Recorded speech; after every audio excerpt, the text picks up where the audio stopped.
While nuclear weapons states can exert unlimited violence over even millions of individuals, strong cryptography means that a state, even by exercising unlimited violence, cannot violate the intent of individuals to keep secrets from them. Cryptography is the ultimate form of non-violent direct action.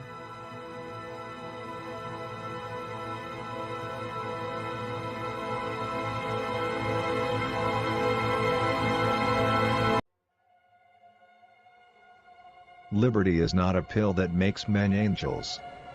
What it does do is limit the extent to which evil can be expressed in the world.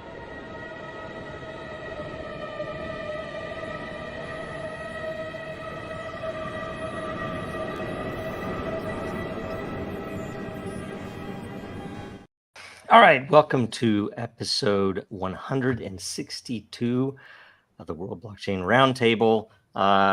I think it's still it's the first, if it isn't, I guess Super Happy Dragon Lucky is a little bit of this, but it is the first DAO-based podcast. So people take note. You can earn governance tokens and totally change the format or kick me off or anything you'd want to do. And that's why it's cool and fun. So our hosts for today are I Am for I Am, or I'm for I'm, or William, who's from down in Texas, and he asks a lot of questions and gets a lot of good answers from Texas. Who, by the way, I still say Texas is responsible for the red heifers and for a bunch of other things. We had to be careful. You guys, get like causing trouble. That's the good stuff. And Greg from Rivet. So let's see here. Sean's not here. No. Okay. I do have Sean down. He did say he's joining.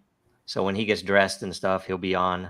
And then and he'll just pop in, right? So if you see him down there, make sure you tell me in case I don't hear the little ding, the beep that tells me somebody joined. And then Lisa from the Mighty Lair, Lisa Mighty Davis, Litecoin Lisa, joining us again today. And we did invite a couple other people that might just pop in depending upon timing. And always, John is always welcome when he finds his way out of the tunnels in New York, right? John Branch, who is our designated, and I don't know how many is it? Is it in the crypto world? It wouldn't be 7 years to declare someone dead. It would probably be 7 months, right? So we need to backtrack and see when probably a Moore's law of that going on right now. Yeah. So at some point we'll have to decide, hey, we probably need to have another vote on who should be the what do you call it? I guess the elected MC. We need a president or something. I don't know. Yeah. Anyway, so first quick update on the layer ownership tokens, the governance tokens from last week's episode. Every host from last week will receive 444 lot. Every topic contributor, 166 lot. Last week's themes were nominated by I Am for I Am, who will receive 166 lot. Ownership tokens come with perpetual passive income inside the layer, free edits, and governance votes, most importantly. So this week, let's see here. The first thing to share is the DAO vote. Make sure I have that there. Yes. So this will, let's see, it looks like we want to get them by the end of the day today, I think. So far, it looks like top voted our brainstorm session on how to tokenize assets with and without ownership. The without ownership is interesting, right? I don't think I voted. Shame. We need a shame bell down in the corner. We don't have the production value that we should, but you can imagine it. Just pretend like you see I'm shamed. Someone walking down. What street was that? What even is the town? It's in King's Landing, right? Anyway, and let's see here. So that one's this one. Then second is maybe has AI stolen blockchain's center stage and funding right here. One voter, 3%, 2.58%. Jacob Wayne, the great Jacob Wayne. And then third, it looks like elections on the blockchain. So we're going to need a fourth one, I do believe. Wow, I got it. So we I need got a vote. I got a vote.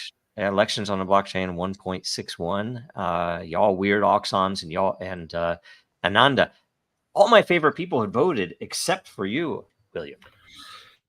Anyway, You know, Gideon, I'm busy counting my lot, and you know, I'm counting the lot and growing up in the charts here to dominate this show. I'm such a competitor that that's the truth. I'm getting naked and rolling in my lot. Yep. Don't worry. That's hilarious. I'm not going to let up easy without a fight on this one. I still Which want one? to take the top spot by the end of the year. Oh yes. Let's look real quick, if you guys don't mind. Let me. I don't mind. I don't mind. I looked last night. I check it every night. No. World Blockchain Roundtable. We'll go to the layer itself. Sorry, this is really big so that you can read it, so it's hard to navigate here. Let's see here. Oh, I'm top. Greg was ahead of me. Unbelievable. Yep. And I am for I am is moving up. Look, Sean, man, Lisa, everybody, all you guys are like right in there. I know. Although look, for sure that the SEC probably takes bribes. You guys, if you're interested, whoever's watching, like wink, wink. Make you know they Joe take have bribes. To do something distracting in the middle of the show and let me get back ahead. You know they take bribes. I'll tell you the weirdest thing. I've never mentioned this before. Speaking of that subject matter, and I didn't ever know how do I even bring this up in the world. I do believe we told the SEC we got. There's Sean. Sean gets in right before this great perfect. Story. Sean, by the way, look, you're 4th ranked. You're like I'm gunning for you, Sean. I'm number 5. Lisa's right there. Dave needs to come back on. He's not holding his place. And then you look at John Branch. What happened? He's gonna have to sue somebody for getting him lost in those tunnels because he's losing out on. You know, maybe I lost him in the tunnels on purpose so I could move up the ranks. No, in lot holding. Decent possibility. No. So the story. I got an anonymous email, and it was interesting because this anonymous email knew stuff that nobody else knew. And I'm talking the only people there were, like my wife and 2 people on the team knew that I was speaking with a certain person in the legal world. They were the only people that knew that I was speaking with this person, right? And they knew a lot about what was going on. And they told me that I could give them, I believe it might have been 150 grand in Bitcoin, Ethereum, or some other, whatever, and that they would handle the case and it would all go away. I'm not joking. And it was like 150 grand. Is it really? That sounds like the probably fake, except most ridiculous scam. Yes, but how did they know that I was talking to this person? They had inside info. They knew what was going on, and they knew stuff about the case that nobody else knows too. There's a lot of opportunities to buy, not spy out there. Oh, I know. Anyway, it's interesting stuff. But here's the thing: given the fact that that dude met with Mr. Bankman, who's to say that wasn't freaking Gary? Right? I mean, would you put it past Gary? I wouldn't. I might take the value. It's like that seems cheap, but he would use a bag man. You look at him. Look almost at certainly. You don't think that he would take 150? Maybe it was his twin brother. Maybe. I think we should start a GoFundMe to raise 150,000. And that'd be the subject. GoFundMe would kill the campaign. I know. You can't use GoFundMe. Don't use GoFundMe, by the way. No, don't. What's the other one? Give, Send, Go. Give, Send, Go. It's still not perfect. Or just have them set up a crypto account so people can actually put the money in it without risk, right? Anyway. Is a blind market in predictions of whether or not some information is going to be leaked. That needs to be there anyway. All of that stuff does. So okay. If you predict by when, you get the pot of all the micro donations. So make sure. Well, in essence, Didn't Social is a prediction market. It is. They have all content. All content is. It's sort of the same idea behind assassination politics, but for leaks and information instead of for hits. Yep. I wouldn't do any violent stuff, of course. No. Oh yeah, no. Information is all good. Okay. Modern day violence is such a waste when you have information. True. So, all right. So this week, the topic is: can AI and blockchain be used to improve each other? Improve AI, improve blockchain. Is it possible? Can that happen? So that's the topic. Who suggested this one? This is by I am for I am. Again? AI for AI, maybe. AI for AI. I don't know. Let's see here. So so we'll go straight into questions. Is that all right, you guys? Sure.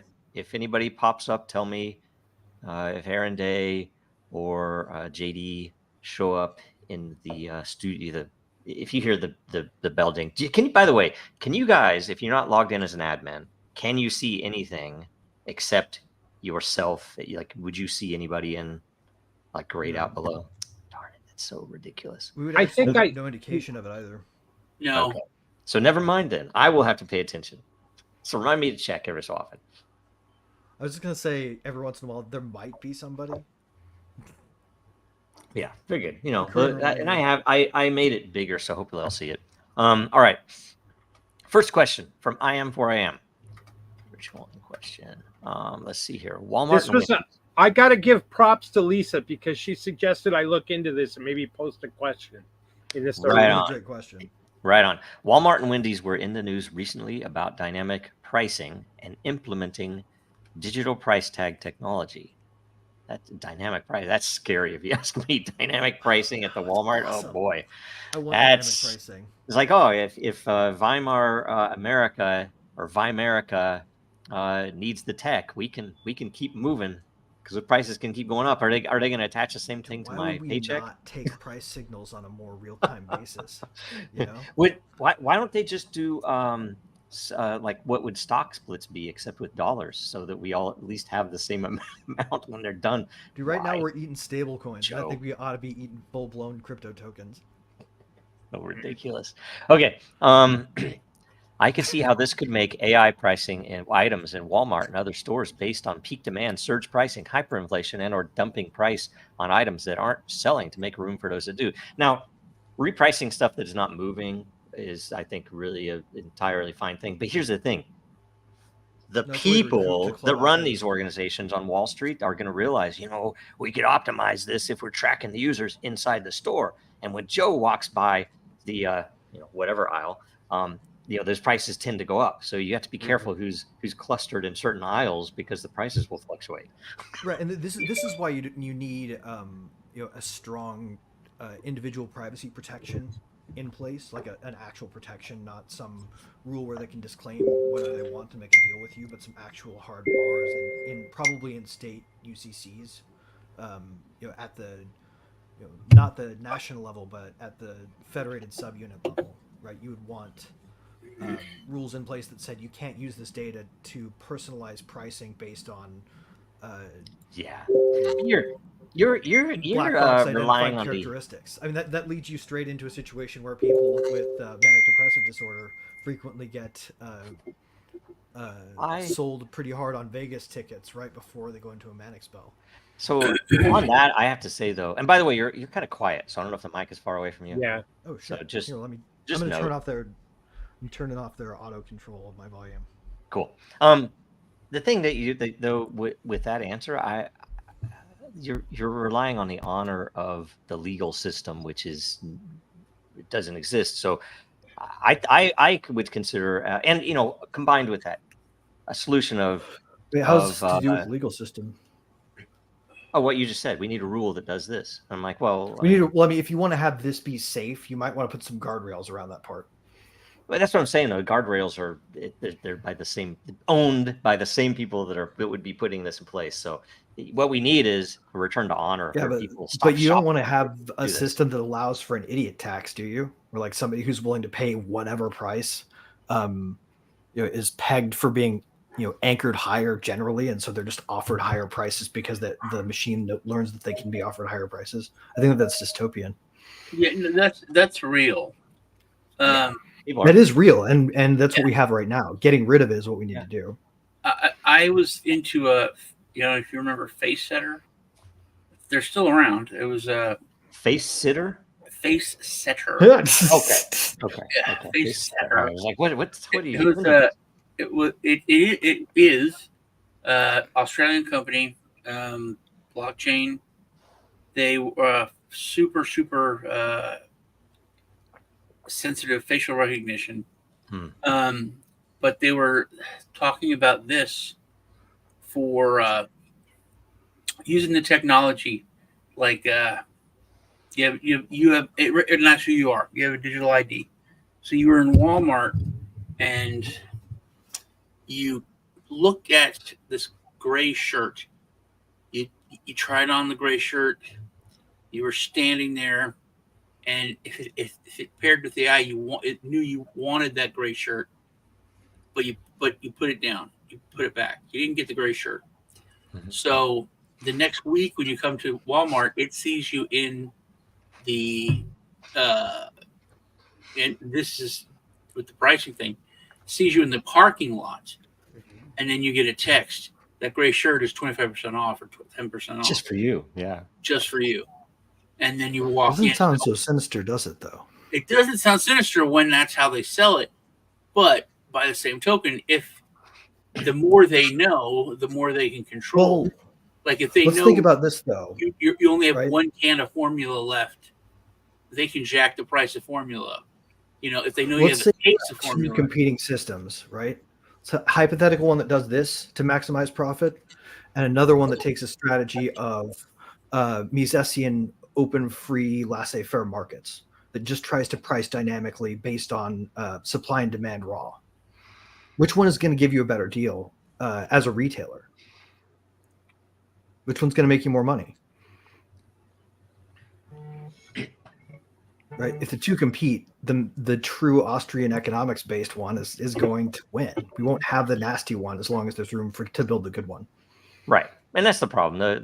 They try to push out competition, and the same people who are going to be putting in these systems are going to be able to lobby for the rules that make it expensive for anybody to compete against it.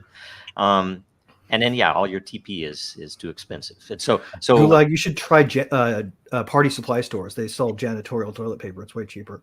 Could you also use it to your advantage? Can you fool the AI? Like, man, I hate toilet paper. Toilet paper's just the worst. I don't even care about toilet paper anymore. Well, that's the thing. You sound like a bidet extremist. Everything is so cooked up. There's a couple of videos on the internet specifically about me and bidets. Seriously. You're alt wipe, man. I have.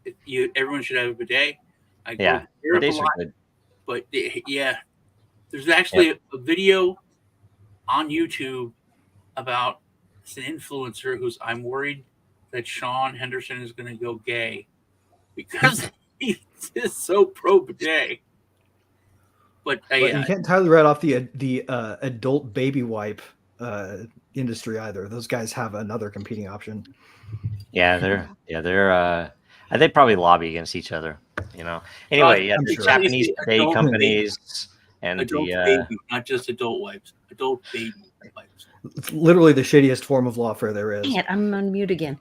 Anyway, I appreciate you giving me the props for tipping you off about this article, but actually I heard about it from Economic Ninja, and he was saying his concern was surge pricing, like where the AI could watch or be trained or train itself or whatever for high numbers of people. They know when everybody's coming in to the store or whatever, and then everything. The demand-based pricing oftentimes gives better prices to the consumer than you would have got without demand-based pricing. Except when it's fake. Go ahead. I'll but there's no reason to have a fake system, right? We can establish that a system that does the right thing will make you more money. All you need is greed to get there. Well, okay, so I've been, I know that I've done this multiple times, once intentionally, several times unintentionally, trying to compare rideshare between different apps. And when they're literally looking at each other's pricing, and I end up getting surge pricing for myself. That I went from from a because you inadvertently like reserved some a capacity $30 by just looking. ride to a $125 ride because they were competing with each other. And what did I do? I just went up to the dude that was parked there and said, "Hey, this is stupid right now. What would what's it cost me to get there?" And he didn't have to pay the fee. And he just Tying how that works to community governance would probably be a really great way to make blockchain do some public good with AI. Yeah. But again, it is up to the consumer to pay attention to things like this. And that when Walmart does this, they need to go elsewhere, right? And because this is going to turn to bad stuff. Well, you gotta, with one caveat here, I just have to put a big asterisk next to this idea, because there are some bad things that can happen and you should pay attention. But don't look for somebody making outsized profits using this as the tell, right? The tell is, how are they doing that? Not whether or not they're doing that, because if they're doing it by offering a better thing at a lower price. Well, if you ever had a choice of them transparently telling you how they're setting these prices, which they won't do. If you had that, then that would be a point to of competition, right? But here's the thing: even if Walmart did it, and then Target also decided to do it, and Kmart also decided to do it, guess what they would do? They would all collude, just like Apple and Google do on App Store fees. How about then a consumers union DAO type thing, where what you do is you point to a policy that looks good about how you handle data, and say, the closer you are to this model, the more likely you are to get preferred nation status with our consumer ratings board. And advertise it. Absolutely. No, I would be involved with that. Put pressure on the bad guys to be better and the good guys to get rewarded for being good. So let's get this question on. Yeah. So the stockholders, I'll jump in here. The stockholders, champion this idea that Walmart was going to do this digital price tag technology because they could, with the use of AI, could determine those traffic patterns and maximize their profit. But more importantly, it was a cost problem. The cost problem of all of their employees going around with these paper tags and changing the price tags on all these, items on the shelf. And so this could be done digitally, and it can be done very quickly. And then AI could step in and price things based off of foot traffic outside. Maybe there's a traffic jam on the street, and it's preventing people from coming in. And eventually maybe flash, price,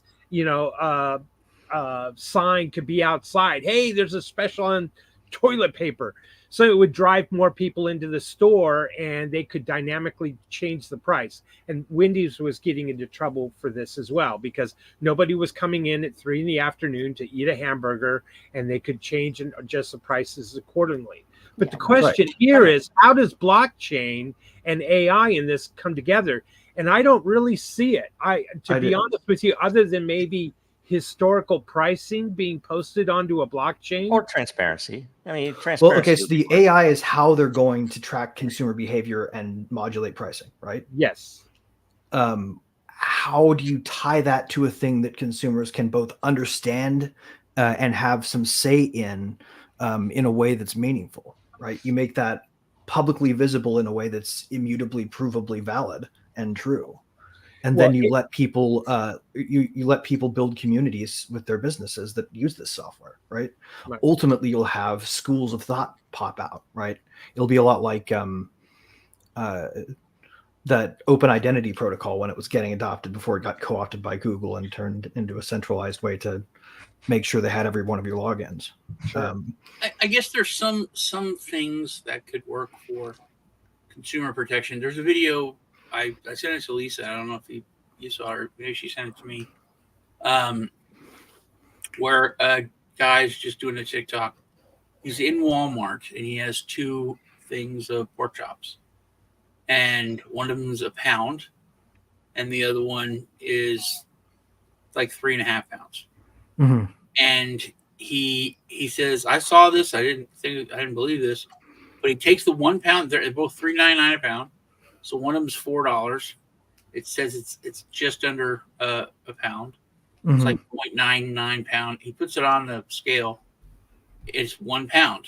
So he goes, it's actually a little more, but it had packaging. I was yelling that at the phone, but I was like, it has the packaging. But anyway, then he takes the other one, which is 3 or 4 times as much.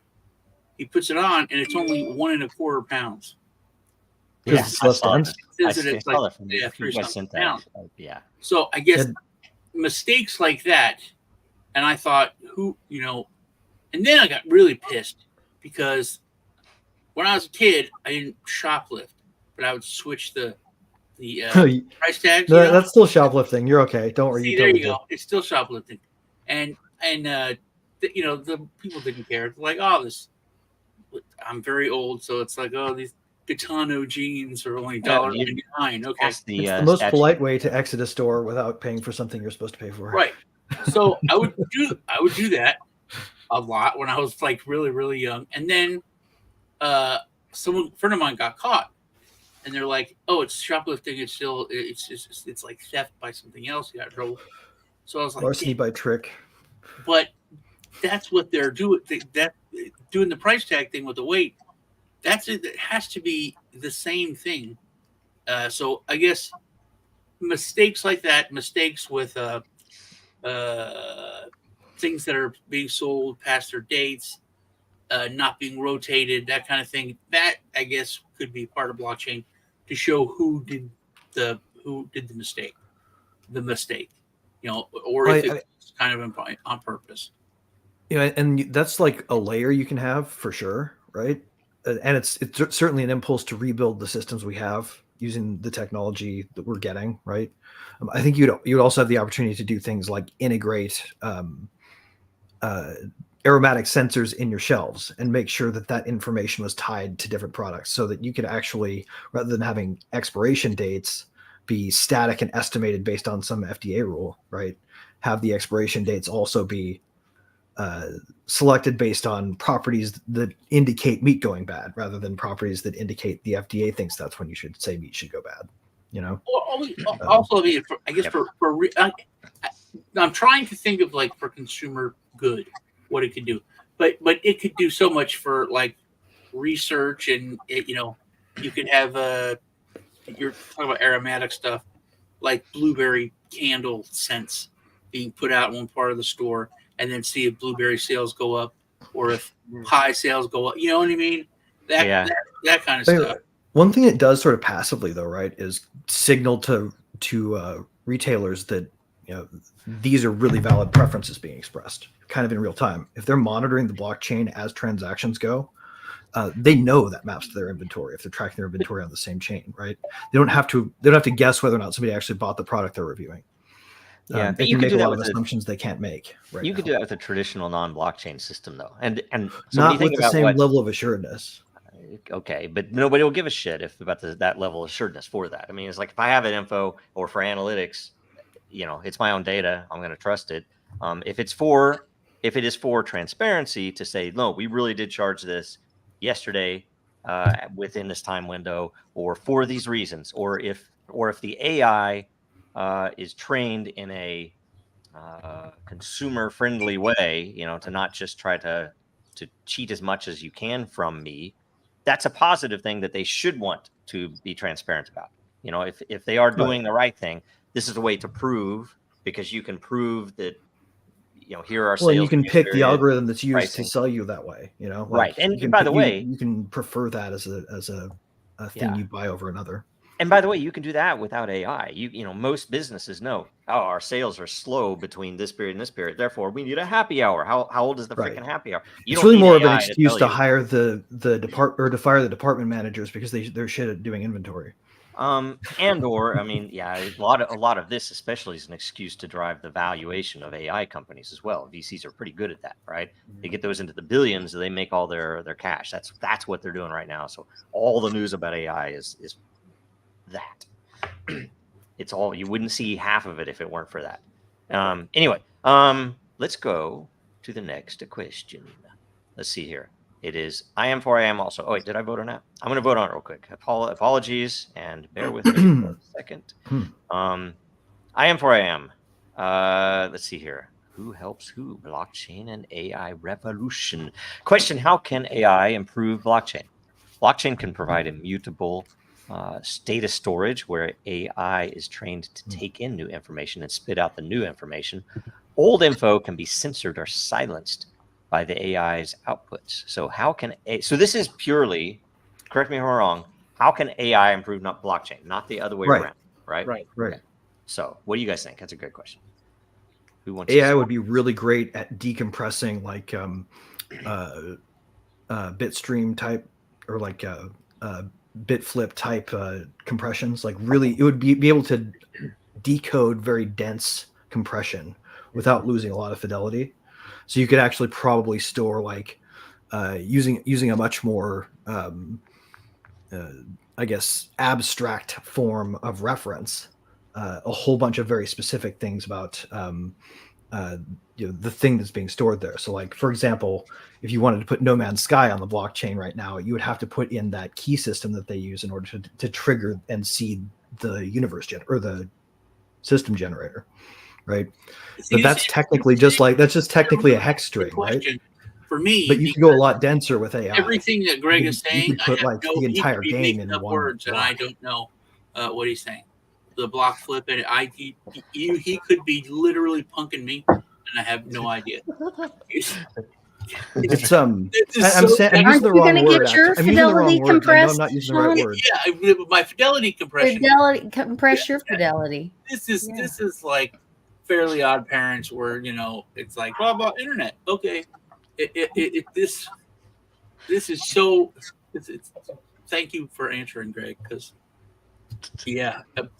how can AI and I should probably I should probably explain like what a bit flipping type of regime is for compressing data, right? But I don't want to do that right now because I would rather find like an article or a good video so we can play it later. But it's worth understanding because it's how you get physical assets stored in blocks, like right now, basically. Okay. You want to really put like detailed. Wouldn't a simpler way to answer this? I'm kind of bastardizing this what Greg was saying, but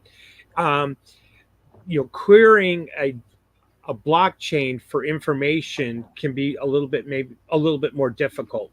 We have chain analysis, and if AI is doing the chain analysis and being able to query the blockchain, that might be the best way that AI can help the blockchain that's being stored. And querying the data, that's where I was thinking.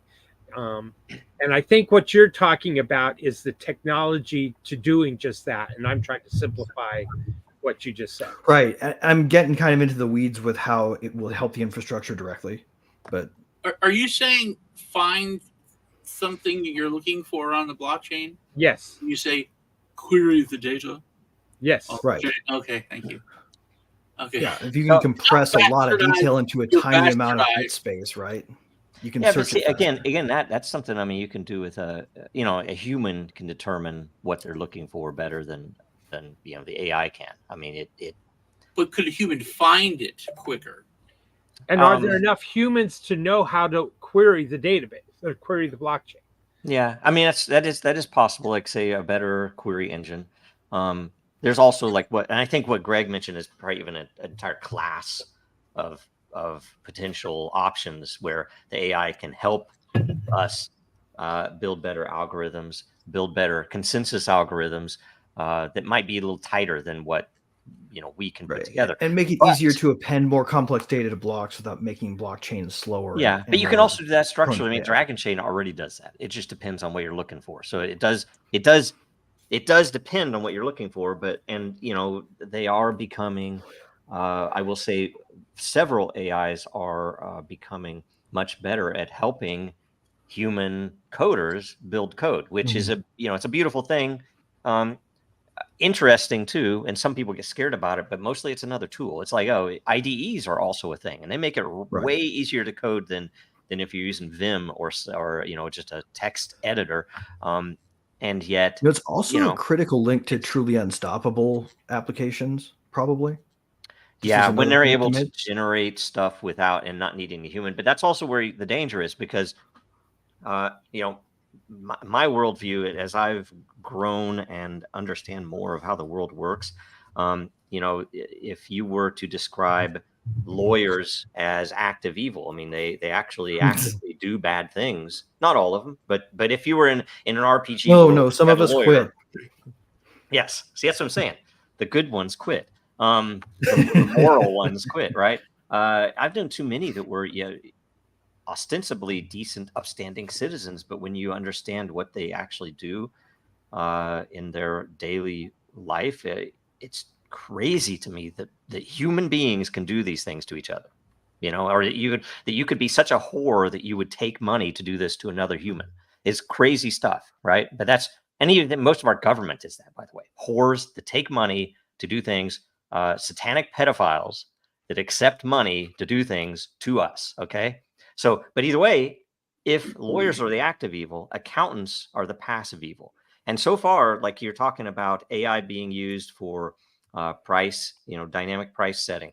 You're talking here about AI being used to optimize. And so the real question isn't, can it be used to optimize? Can it be used to improve? The real question is, what is improvement? That is, is the AI, because I guarantee to you, those venture capitalists that are putting money into AI and who are censoring that AI and not making it transparent are not going to consider what we think of as positive to be an improvement to that blockchain. They're going to consider the thing that's positive to them is to extract money from that blockchain, to benefit themselves, to gain power on it, or, in the case of several government agencies, to literally plug AI into your bank accounts.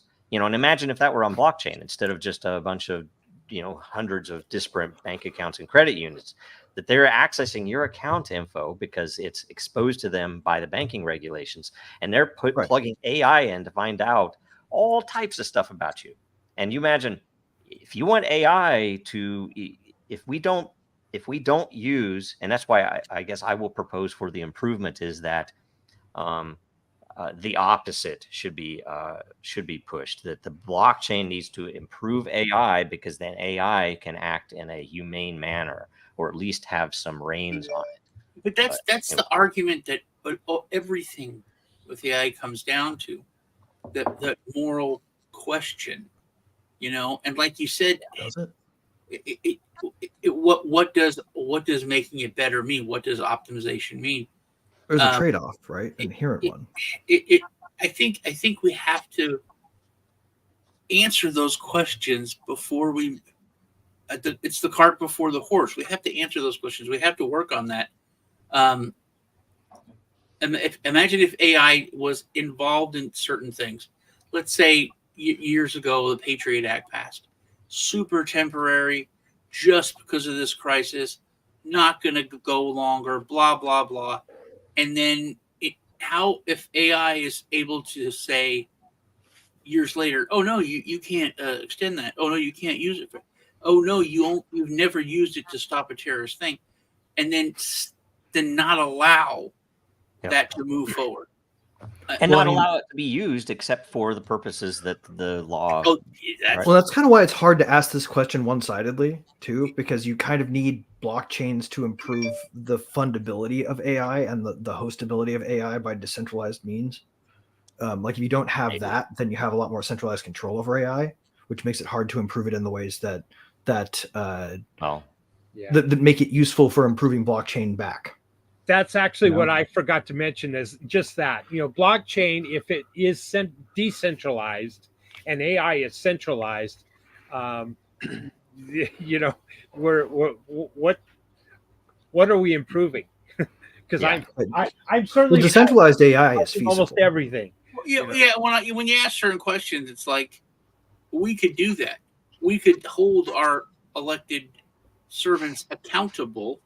Like I've said, whenever they did something like anything like that, they say is a temporary thing. This is a temporary thing. We're going to take away this right or do this or whatever. It's temporary because of this emergency. And when emergency's over, it stops. Yep. Then after that, it cannot be extended or voted by the same people. They can't be there. Yeah. So they have to leave office. All of them, every single one, or it can't be revoted on, because an AI could, because the debates tonight, and there's I Oh think God, is it? 25 fact checkers. And I didn't know this, that there's going to be no audience, but there's going to be 30 journalists. That's an audience. That's the room that he's walking into. 25 journalists and like 15 fact checkers. So he's hanging out with the CIA. And there are two. You know, they just had that coup in Bolivia and I don't know where it stands right now. I saw all those people came out, and there are two Bolivian journalists that are the debate moderators. How is that fair when they are foreigners running the debate for our president? And by the way, why is RFK Jr. not there? Why is there only what? Yeah, he's saying that it's campaign law, but it is. But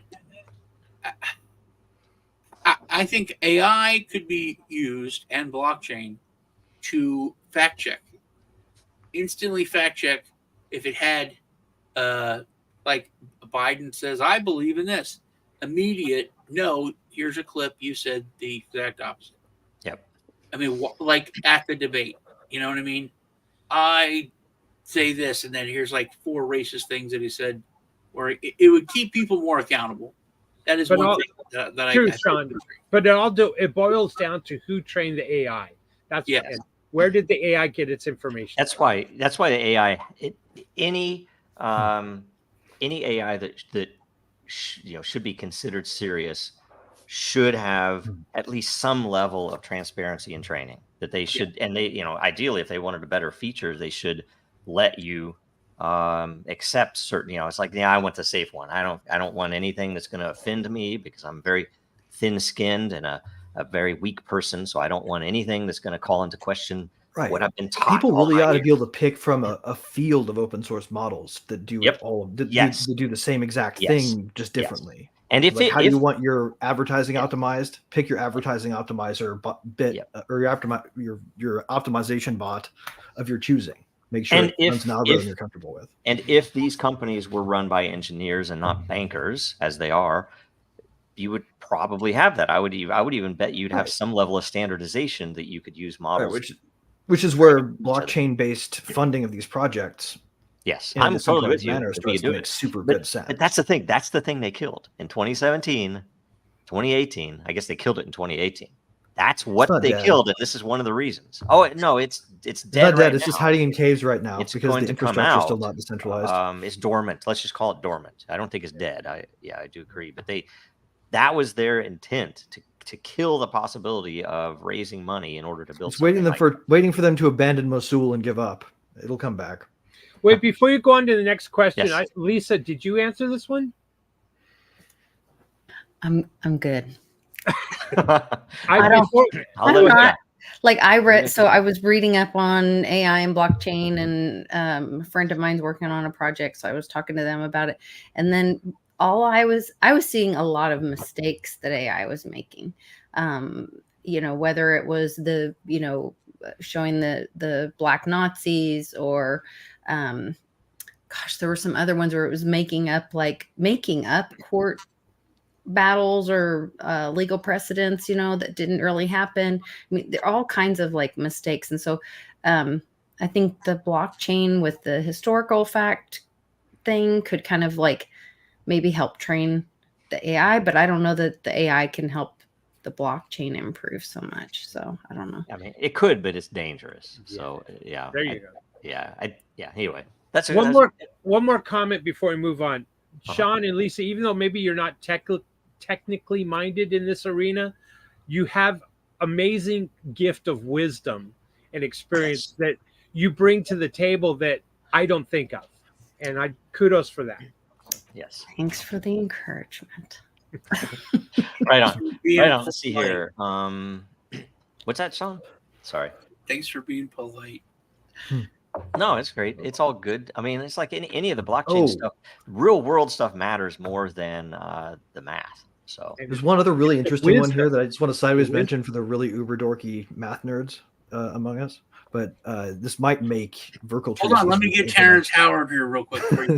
AI plus Verkle trees equals win, is what I have to say. Okay. All right. Cool. Okay. Next question. And then I have some comments too. Okay. Just the facts, ma'am. Oh, it just the blockchain. Okay. All right.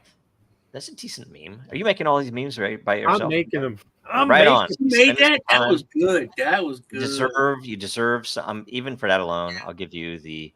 See, this would rank it differently too if I That's were a to do deep that cut, right now. man. That is solid. All right. Blockchain provides transparency. I'm not sure the centralized AI controllers want transparency. That's a very key point, right? Many of these AI systems or products that people subscribe to and use have no clue how centralized they are. They also have no clue how they are rewriting our history. Yeah, ask some historical questions to ChatGPT. They also don't know how they are recording current events and putting their spin on them. I believe our world history and current events that are more accurate need to be preserved on the blockchain. Is that a question? I read it on the That's a blockchain. statement. It's a statement with a question mark. Yeah. That's improper, William. I know. I'm Question. sorry. I don't proofread myself. That's all right. Dude, this How do is we first preserve- off, I got to say the moral case for unaligned models, for like not trying to teach them human values, just making them pure information fountains. Yeah, that's Yes, it means you can ask it how to make meth, but it also means it won't turn evil on you. Yeah. Yes. Question: how do we preserve our history using blockchain, and can these blockchains be used to train these privately owned and centralized AI systems? So, who wants to go first? That's a tough question. Let's go with Sean. history. Sean first. We'll go up. History is written by the victors, and you can put dogma into history, like Muslims. Everybody got nervous. You know, they're the Mecca. They have to walk around the counterclockwise. Yeah, but they do it 7 times, and like they don't know why. And it's like Muhammad walked around 7 times, so we're gonna walk around 7 times. Then it was like 7 means this and this. There's like 5 different things, but in the end, it's like because God said do it 7 times. You know, it's so like what is the right Publishers of this book say God said. Yeah. So it's when it comes to history, there's so much dogma at the time that could be put in that would be then recorded, and that I mean, like I said, is it plausible that history is always required a bullshit detector? Like that's part of its nature. True history didn't actually happen until blockchain was created, because then it's not changeable. Measured history. Yeah. But also, like with the Mandela, there's certain. But you store data points on blockchains, right? You don't store stories. The story is what you need to tell. The data points of history give you a roadmap or a framework to connect dots to, but you decide the frame, right? So history is always going to be hard to enshrine in one singular narrative.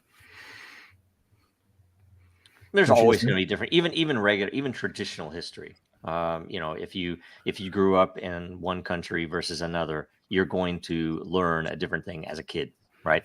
And some of it's propaganda. How much of it is true? Some of it's true, maybe. But with the blockchain, maybe we should be asking which of it's true, and start asking whether any of it's true. That's the thing, though. You need evidence, and you need evidence in a way that is measurably able to be evaluated, right? So I can evaluate that someone actually put this picture on chain at the time. It's a totally different question about whether it was photoshopped or not. But and the picture that was there in the last block plus the one in the last block start to tell a story. Yes. But right. What if you have enough still depends on the human reading it. You know, if you have enough points of data, you can say, okay, I can, for one thing, know that this hasn't been modified by my most recent tyrant, right? So I know that I can look at it and say, okay, this was really put there in 1944, right? I can look at it as well and look at all the data points with modern tech. I can say, was this photoshopped or not? Was this, even before Photoshop, was this manipulated? Even some of the JFK photos were supposedly manipulated in a darkroom, right? Could AI be the guardian of the truth in history? Well, I like to look at it as a tool that let's say medical data, right? Let's not even worry about history. Let's just say I have a patient in a bed and I am a nurse, and the patient has been, I guess, prescribed a certain drug. And to me, everybody's running around. It's something's going on crazy. To me, though, it looks like the amount of this drug is not correct, given that this person is a little kid and not a large adult, right? Something like that. That the AI can at least be like Greg mentioned. It's just an information source. It's just something that says, hey, this is flagged. Unless there's a special circumstance, this is not the right amount of this drug to give to this human. And then you think about it, all of the humans involved can have their, they have to sign off on it. So the doctor has to pay attention to it, and the doctor has to see that the AI said something and then say, no, this is a special circumstance. And then they're on the record as having, so that's what really makes this special too. I think you're really onto it with this, Joe. This is exactly the right answer to this question.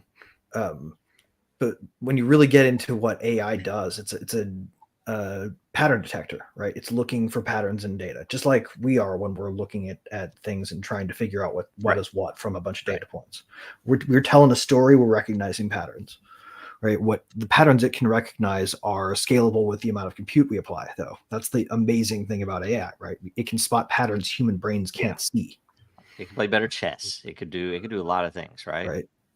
So yeah, I mean, I imagine that a thing that's basically playing AlphaGo with whatever metric we're trying to understand better is going to quickly reveal understanding. Yeah. And so with history, you can have all of these events placed on chain. You can have multiple AIs reviewing them, and let's say you're going to look at the AI that is a Holocaust denier versus the AI that is modern whatever, right? I think that's part what we're flag them, about. And then the humans can give consensus to say, this is generally the consensus is that event really happened, that was really there, and it's on chain. And now anybody can go look at the evidence, and if new evidence comes to light or new information, that can be added, right? I think a really important part of for AI to be the protector of history and the truth would be reputation. A reputation system where this is I'll take this information from CNN and not from MSNBC. They have a reputation score consensus. Yep. For of much higher if there's competing things, and I think that would make journalism or whatever so much more important. And there was a project a couple years ago, I think it was called White Hat or Black Hat or something, but it was about that, getting a reputation system with people putting in news articles or news, and it was supposed to weed out basically fake news. But if fake news is allowed legally, then without some kind of bullshit detector, it has to be allowed, right? Because one person's fake news is another person's dissident narrative arc. Yep. We had guys come in from that were former 3-letter agency that wanted us to help them build a system to combat fake news. And it was a really interesting thing because I told them, well, the way you combat fake news is by allowing all news. And then put consensus on it. Sure. I pointed them out to what we were building with Den, and they never came back, right? So, amplify media criticism would probably be a way you could make it actually helpful, right? There needs to be easy ways to monetize the systematic, retrospective look at news and talk about it as news. We need meta news now. Yeah. Kind of. Can I add one thing? Calling it fake news and just say lie. Yeah, that was invented by the First Draft Project, which was basically the project that was created to help spin the Russia narrative against Trump. He was the second person to use the term, not the first. Oh yeah, he flipped it on them. It's so crazy to watch that because they were trying to use it on him, and he just which was sort of like taking the bait because they had a long game planned out for that. It was amazing. I was very impressive. I think any euphemism or other word, I think I don't like them.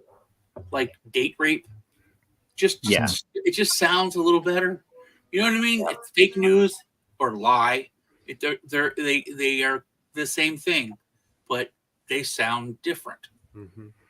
Well, they're litigatable terms of art until you have a forum to litigate them in. They mean nothing, right? So, Lisa, how do we preserve our history on a blockchain, and how do we these privately owned and centralized AI systems? How can blockchain be used to? We need decentralized. We need decentralized, individually owned, trained It's networks. for Is Lisa. what we need. They're private. Oh, sorry. That's okay. Sorry, I didn't hear you address it directly to Lisa. I'm sorry. I'm sorry. I'm trying to move on. Trying to keep going. My Well, apologies. it's okay. My dogs are going crazy. My husband just got home. I was just thinking more about like using it with the documenting through the court systems, or using it historically, but through that, and then being able to like compare. But I know the AI has messed up with that in the past, so I don't know that would. Wait. Can I add something that this brought up to me that is interesting is this first part, and it's, being as it is, we're all blockchain people. This is probably the most consistent factor in blockchain adoption around there, that most of the things that people think of for blockchain are not wanted by the industries and groups that they would improve. Why? Because they don't want to be improved the way that we want them improved. Same question as before. What does improve really mean? And the thing that it points to is that blockchains should not be seeking. We should not be measuring the value of blockchains by their institutional adoption, right. Quote unquote. Institutional adoption is probably the greatest evil, because anywhere an institute is, or the banks or the government is going to implement blockchain, it is going to be a detriment probably want to qualify it a to little the bit humans. And say an over adoption. Like it'd probably be okay if institutions start using Bitcoin or Ethereum or whatever. It would be okay because everybody else is already using them, but they shouldn't have an exclusive weight. They shouldn't. Yeah, but that's not what I'm talking about. You're talking about in 2017. Yeah, it'd be great if the government just said, "Oh, you can pay your taxes in Bitcoin," like Massey was putting out a vote, right? Sure, that would be great, right? It would be better if you could pay it in any crypto, of course. Okay, but that's not the point. The point is, it wasn't what I was trying to say. Okay, but the point is, anywhere the government will be using blockchain is going to be using it against you. It's not going to be in your favor. It's not going to be to improve the votes. It's not going to be able to improve the transparency of where the black projects are spending money. None of that is ever going to get used. Is never going to use blockchain. My point, real quick, I'm not done. I'm not done. The point is that we should be selling this stuff to the consumers in a new world. So yes, that stuff still exists, and you still have to do all this evil stuff for the government, but we're going to improve this over here, and in time that's going to collapse over there. Right. Parallel system is waiting. Yeah, that's where we need to be focusing, because you're never going to get them to adopt even at the local level. The longer we can maintain institutional neglect of adoption, probably the better chance we have of getting where we need to before they can come on safely. Yep. Well, I'm against institutions, banks, governments adoption. What do they need kids for? What are they going to do? What they really need is all their power diffused into networks.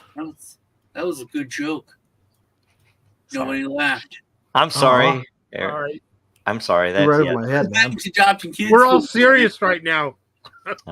Yep. It's all good. By the way, that is the end of our questions. So thank you. I am for the questions. We will go now to. Did you get my meme? That was my contribution to the. Which one is it? Is the wires? It's on the WBRT Telegram. I think I got it. I got. Anybody want a parting shot? How to destroy AI if it ever tries to take us over? Yes. Yep. There you go.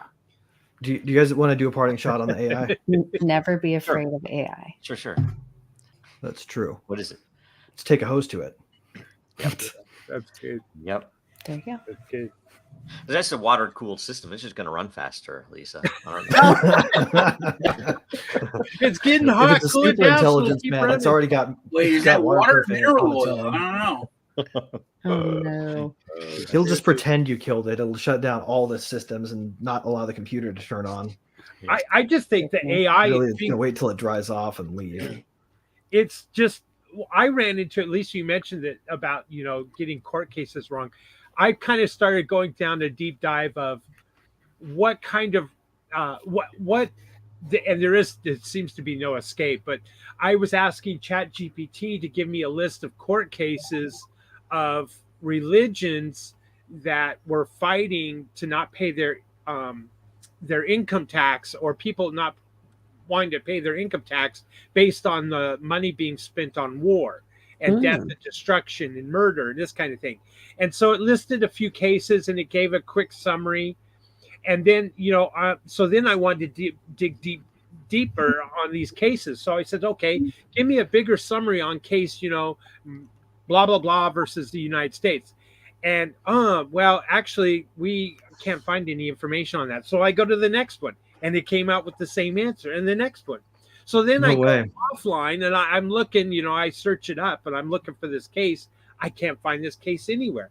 So it appeared that, like they say, AI hallucinated and gave me bogus cases. They're good at that. And then I asked who, like, in a different case, I said, how long were they sentenced and how much did they have to pay, in back taxes or whatever from the court case. This case was actually not ruled or something to that effect. We cannot find, the data is not available at this point. And I thought, well, wait a minute, you're citing something from like 2005. It wasn't like something from last year. Yeah. Thomson West and Reuters and LexisNexis have all of the current information that you would need in order to accurately, assess the, case provenance and the current state of the law. You would think by this time LexisNexis would have been a prime customer of any blockchain, let alone Dragon Chain. Why have they not? Anyway, well, I'm sure they're involved in some proof of authority network development project. Yeah, I'm sure they are. Anyway, I wanted to plug one thing about the AI that I'm involved in the Coin/Rainmaker network. I'm the architect, right? So we just launched mainnet yesterday, and the reason that it makes sense, I think some of this can be applied to the solution. Whether or not the users of this will or not is another question. But that what Rainmaker Network coin does is every user in any of the apps, even literally mobile app, when you click like or you click joining a campaign in Rainmaker or you log in, that you're actually signing the next block, and it has all of the typical things you'd consider for KYC capabilities and stuff like that, but you own them. And the reason it has that is because essentially later you could apply credentials. So if you wanted to train an AI with credentialed users or with reputable users or just users that aren't bots, you'd be able to measure that and put criteria in it when you're training your AI. Or maybe the longest stakers in your DAO would be good. Right. We know they're real. Make sure that you were training it on people who were loyal to the project. There's a huge burn component where you can earn more tokens by burning, because it increases your economics and your identity measure. There's a whole bunch of really interesting stuff to it. And it just went to mainnet. So there's obviously a lot going on. But the reason I bring it up is because they've pivoted to, it's essentially pointing to, it's an AI network that has humans with measure in it. That the intent is to join the forces to improve the AI and yet keep it humane, right? So anyway, I just wanted to bring that in because it's worth. That's a really good point, Joe. Out. What's that? That's a really good point about it. I got a little bit to say. And by the way, Lee, we had a conversation about this because they charge money to train the AI. You're training the AI doing work, and they're charging me money to do that. I don't like that. Well, on the Rainmaker app. Yeah, I had to pay to get credits to make the Yeah, art. but that's one app because it actually costs them money to do that. Well, that's how they pay for the rapid processing. That is not like say for me. I'm interested in when we get users training general AI or training AI for a specific purpose, because it'll all be trained on chain, and the users will be training it, and whether or not that costs. Right now that's a third party cost, and the reason that they're doing some of that. So. There's also too a confluence coming, guys, between the rate of improvement in processors, right? In compute getting faster and cheaper and more condensed. Right now, I can run a local network on this and do a lot of stuff that 3 years ago required a network and an active server running the thing to make it usable in a timely fashion. Right. The problem and the reason you have to use a host like that for the algorithmic processing isn't because it's doing something all that complex. Right. It's because there's just a lot of heavy lifting in getting a result back to you quickly. Right. The more complex the thing it's trying to do, the longer that will take, and the less commercial it can be. Right. So they stick it on a server as a way to make it to shortcut the need for faster technology. And it is, give it 5 years, and those networks, especially given the advent of sparse LLMs that are not big.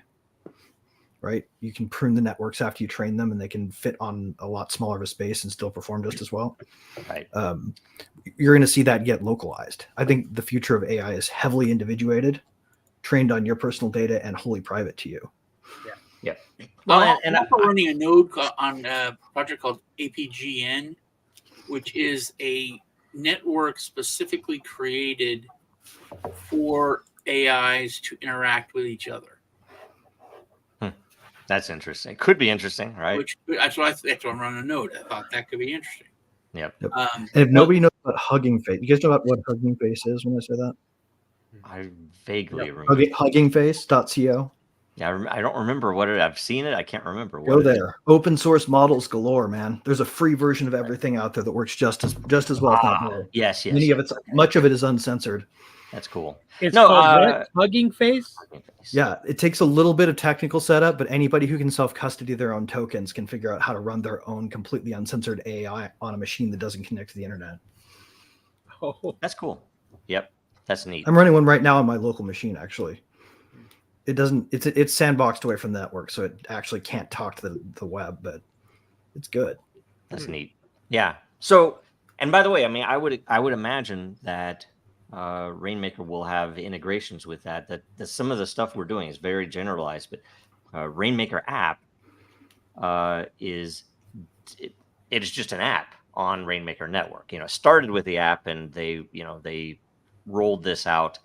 I think it's been running in testnet for about 6 months or so, and given that every user is signing every block, you end up with millions of block signatures, and we have like 200,000 validators because it's very easy to be a validator, right? So anyway, I just wanted to bring that up because I had invited JD on, but it's probably too early for him in that time zone. So anyway, let's see here. What else do we have? That's the last question.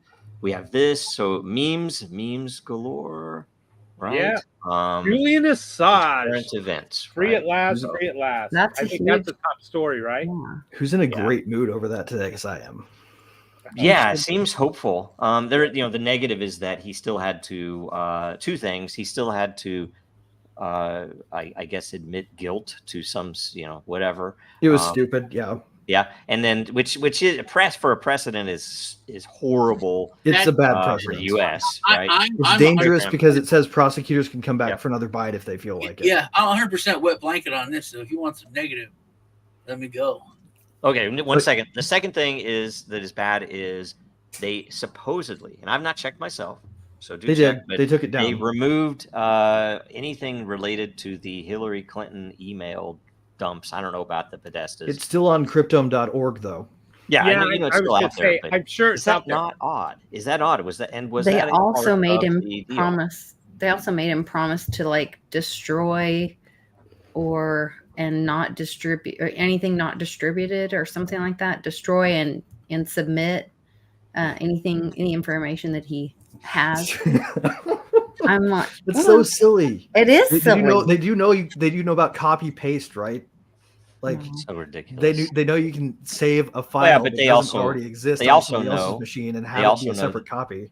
They also know that they can rule that as a violation, so they can go back after You him. go back after him. Yeah. There's no law. Well, I mean, That the point about the Podesta and Hillary Clinton emails and all that information that he had, the rumor was that the reason that Trump, that recently came out, it was back channels, was that Trump was trying to negotiate with Julian to get that information out, and that's why he wouldn't release Julian, is because he wanted that information. It was kind of like it was a hard bargaining chip and a hard bargaining thing that Trump was trying to do to get Hillary and Podesta and all the others, supposedly. And, Well, how would he even and ask, Julian you know? didn't budge on this. Now, I don't know how true it is, but it was somebody that was But how many loyal and things close to. is out there and known about Hillary that they could have picked something else? It's not like Well- that one thing about her. It's yes, I agree. There's plenty of information out there, but supposedly there was different information that Julian had. And so it kind of makes sense that then Biden go ahead and cuts the deal and says, delete this information. And now you can't use it anywhere else. You know what I mean? It kind of adds to maybe that was true. And so Trump was trying to bargain with, the art of the deal with Julian Assange. And that's why he didn't pardon him, because he was trying to get the Democrats with this information. I'm going to put my quarters on the table. Sean has to give the wet blanket on this, and then Yes. I have one extra point to add, just as something to watch for. Interesting, Sean. I think this is the death of truth. I think it's the death of already dead. journalism. Already dead. Yeah, but this is Proof. It's done. It's proof. Last nail. Yeah, I think that this man is not even a citizen of the United States. Yes, it's crazy. And what we've done, we've and I don't blame him. That's the thing, because he's been put through hell for over a decade. He has getting him out of there. he's been through hell. He's dying in prison. He looked pretty damn good. Well, this is See, the man that he invented aged the a lot. machine See, that makes because we're it work. arguing about whether he should be released or not. And obviously, he should be released. I would say. But I think that this, first off, they've already killed whistleblowers. Yeah. Which was one side of it. And so now, and this, I was watching on Valuetainment about the fact that whistleblowers are dead. You can't be a whistleblower against the government. And then with this, now it's so, this gave steroids to the monster of what was already there. Yeah. The wording of what this precedent is anything. Now, I have grown up around government and military. I have seen so many secret things because there's so much shit that's secret, like a schematic on a like literally, like what used to be. Look it up on YouTube. How to fix this part is secret, and it's just a book by the thing that the mechanic has, and just the fact that it's there. And I'm, a 12-year-old seeing it. Now that guy can go to prison. And it just, I think you can go to prison too. Well, and can I? There's so much now that is, and it's not like ultra sensitive stuff that you used to be able to say to show basically how it would hurt the United States for the security. But now this precedent and how it's worded, it's just so much more power. Yeah, there was speaking of that. It's not actually a judicial precedent, though. Miller, the press secretary or whatever he is, he was up there and they asked him how did Assange hurt any people, and he couldn't answer it. Right. So, but here's the thing. The thing I wanted to bring up then Greg, is. It's interesting, is it not, that this happened the day before the debates? Obvious. So freaking ridiculously obvious, the manipulation there. And my question is, how will Trump how will he swing it? Will he spin it as no, he did break the law because he doesn't want Biden to have that leg up on him? Because here's the thing. I hope he comes back and says, "Thanks for coming around to seeing it my way." Finally. Well, here's the thing. Well, see, you could say that, except Trump didn't do it. And that's but he was out saying it first. And who gives a shit what he says? He was also saying build a wall. It would be better rhetorical jujitsu. He said make America great again. Hey, you got to give me my opinion too. It'd be better rhetorical jujitsu, I think, to compliment him on finally coming around to his point of view. Oh, okay, yes, that's a great point. But I'm saying that Trump didn't do it, and this has to be amazingly embarrassing to go on debate the day after he did it. And Trump what's he going to say? Also, to say anything positive, whatever. Trump can do everything. Stuff about journalists, and there's no way that it's so hard for that to come out of that man's mouth. Anything positive about if Trump pardons Assange, despite the fact that he was released on a plea deal, sure. It does erase the executive precedent. Yeah, if Trump released JFK files, or if he pardoned, I'm just saying, like Snowden, sure, yeah, great, let's hope is not lost here. Let's wait and gauge it by. Does Israel want these people to be pardoned? And that's the only answer that will matter. If Israel wants somebody pardoned, by God, they're going to be pardoned. If they want their freaking spies back, they're going to get their spies back. But the machine that's perpetuating this is about to collapse on itself because of all the money pardoned. Ask Trump. He'll pardon rappers for him. He'll pardon freaking Israeli spies. He's not going to pardon Assange. He's not going to pardon Snowden. He's not going to pardon Ulbricht, and he's not going to pardon you when they put you in prison. Why? Because Israel doesn't give a shit about you or any of them. Well, and that's the end. That's all it is. If Israel cares, then it's good. Then Trump will care. As will Biden. I would argue there's really strong evidence for that position. I would argue it's not just Israel. It's all of the Western states are a mafia cartel regime, and that's who's in charge. That's who's in control, and that's who's deciding who wins, who loses, who gets pardoned, who doesn't, what drop of blood can we get out of it, and how much money can we make for us blob members, the Intel superstate. Yep. It's a mafia cartel. It's not a government. It's not a democracy. It's not a constitutional republic. It's all run by pedophiles. Yeah, and that's the whole thing. Epstein was Mossad. We all knew this. But we'll look at Hillary said, let's drone right side though, guys. Drone Assange, drone Julian. That's what Hillary's quote was. And what was it? Poindexter, not Poindexter. They'll say, yeah. X will tell you that's not There's true. a silver lining everybody here is ignoring. Joke that she may have said, and she's like, "Can't we just drone this guy?" But I don't know which one of you all made the point.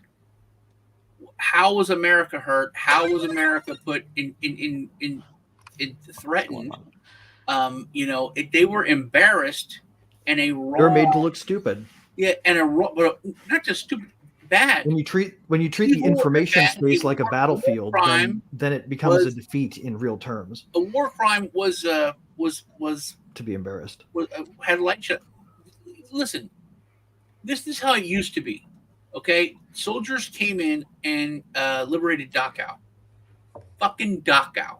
Okay, they talked to these emaciated, dying people.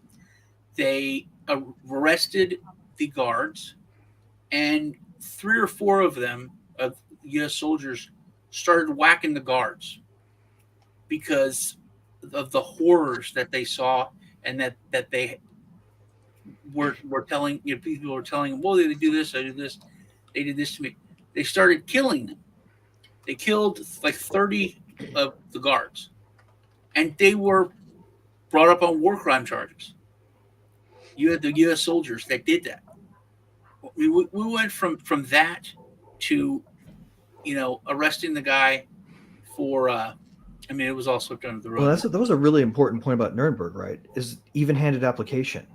When the people who are enforcing it are giving themselves an exemption, right? You don't have justice anymore in terms of there's no war crimes regime left. Like there's no law around it anymore because there's an exception for the people who control the court. Yeah. When you have the U.S. Congress saying that they are going to censure the International Criminal Court because they're going to arrest a foreign leader, not even an American, you've got some real problems, and you can see who's really controlling our Congress. Yeah, because the Nuremberg. I mean, look into the Nuremberg trials. By the way, there's some really creepy stuff. A lot of stuff in the Nuremberg trials were a joke, though.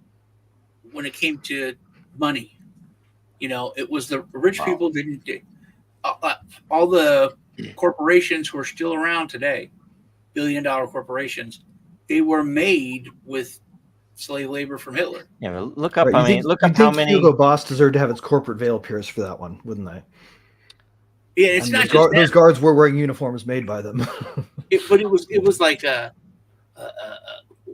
one of the biggest like bakers of cookies. There's like 5 or 6 corporations who literally had all slave labor. They worked till they died, and they died on the factory floors. And then the guards would take them away. They were just replaced. And by the way, I mean, look at the basis though of all the facts that you know from there. That's when we're talking about history on blockchain, and we're talking about AI controlling history or not. Look at the facts from the actual admissions and see how many of the people who made those admissions that were later hanged or otherwise had their testicles destroyed. You just look that up. Just look that one thing up. Don't go to Google and look, because they won't answer it. Go to Yandex or something, and then tell me what we know is real, because I don't know what to believe out of history. If you're taking something like that is serious, and you are, in order to extract confessions, if you're literally busting balls, if you're literally destroying a human being's testicles in order to get them to make a confession, I don't know that I'm going to believe that info. And that was an Army, U.S. Army report.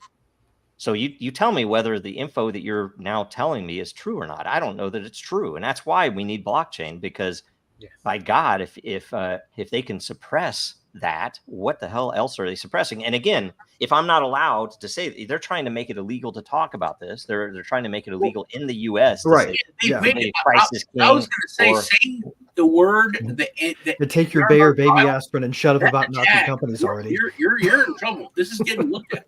Say that again, Sean. Say that again, Sean. I backed up. I didn't hear any of it. You can't say Nuremberg trial. You can't say that. That, like, this video now is screwed. It's going to get pulled and looked at minimal. During the infection, automatically it was shut off. During the gingivitis outbreak, you couldn't bring it up because people. We're just looking for truth and so then again, what is? Well, I want to do one more thing. We have a debate tonight, and you can't talk about the debate like the last ones they had was play by play. Okay, again, the axiom. Real people looking at it who had real views, and they're like, look at an idiot, that's a lie, blah, blah, blah. And they didn't watch the debate. They watched the debate stream. If any channel that shows the debate on YouTube will be not just shut down, but automatically gone. Okay. So thank God there's Rumble. The axiom again is if something is censored, it is most likely true. And right. If something is censored by law, I have to think, goodness, why would they make it illegal for someone to talk about that? The flak is heaviest over the target, man. And there is one thing I want to say about this. This is so every platform, Facebook, whoever, if you stream it, your account is gone. I don't care if you have 10 million subscribers, you're making YouTube the debate of money, or Facebook or whoever. Is it because of copyright reasons? But Elon stood up and said, "I will not kill anyone's account."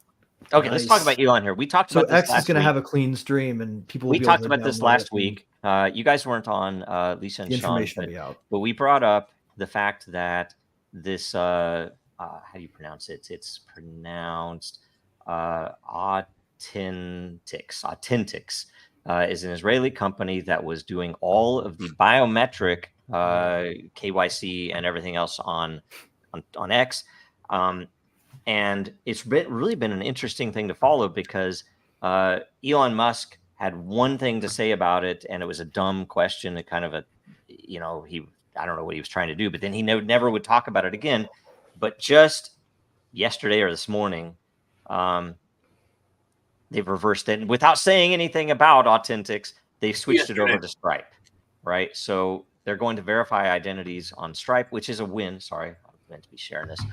Is a win for the fact that this happened, because there were a lot of people posting this, and Musk, because we are not in the elite groups that he will repost or comment with, he was not commenting to anyone about it. But it was a really pointed thing and something very interesting about what's going on in the world. So anyway, that was a win for a lot of people trying to get him to do something about that, because a Mossad company should not be verifying Americans' accounts on X, right? I think we can all agree about that, right? So, well, I mean, even that's the role they've shifted into to a certain degree, though. They've kind of become the world's provider of gray space information warfare data.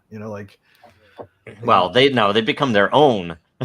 they're just collecting it all. They've commoditized it, right? You hire a contractor there if you want to buy instead of spy. Yeah, you can look at a lot of that stuff. The related companies. There was a Dutch company that was related to this same set of people and companies that was responsible for, I think, 15 or something out of the 17 hijackers on 9/11, letting them on a plane.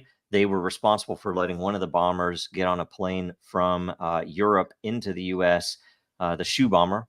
They were responsible for a couple of them getting on even without passports somehow. It's almost as if it's a false flag machine. But all of these, Did you know the shoe bomber's name was Maxwell Smart? No, I didn't. That's funny. I made that up, but if you get that. Anyway, that's good. Yeah. That's actually pretty good, right? Okay. Let's see here. Another piece. This is Go ahead. I just a question is that everyone says in government, Israel's our greatest ally. And yes. I'm like, but I was questioned why. What did they do? Like, I know Britain. I mean, they've anything time we go kill people, they're like, here's some of right our there people. With us. Here's some of our people, and but and I know that hurts, but they're our bitch. They really are.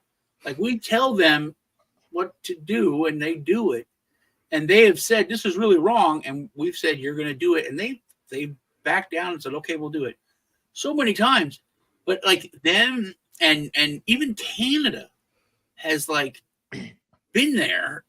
I don't know, what do besides intelligence, what is the basis for them saying our greatest ally? There usually is something, but propaganda, boomer propaganda for people who watch Fox News. That's what that is. Well, our greatest ally. It's just one of those repeated things, right? It's a bromide. It's been repeated for long enough that people mostly believe it's true because they've heard it repeated so much. Yeah, you think Tom Brady's the greatest of all time. If you believe that, then you import some assumed beliefs about whether or not the Project for the New American Century was onto something when they said total war was necessary for world peace under a U.S. order. Yeah, watch this video. Candace Owens, very interesting. All the stuff about 9/11, all this stuff. I mean, you can believe that or not, but I'm telling you, that stuff is coming out now that people are understanding that it was not the Saudis who did 9/11, right? So, and there was an interesting thing, and I don't have it in front of me, so I'll probably get some of the timing on this wrong, but New York Times or someone else made an article about how the CIA was involved with it was either JFK or 9/11. Okay. JFK. They admitted to be involved with JFK. Okay. Well, and the CIA that day put out a very interesting little post hinting to something. Then it was about the Dimona. That was it. It was JFK, about the Dimona nuclear reactor in Dimona, Israel. And it was like hey, don't come for us, don't come at us. That's what that was. It was saying we could post who really was involved. And they put that out.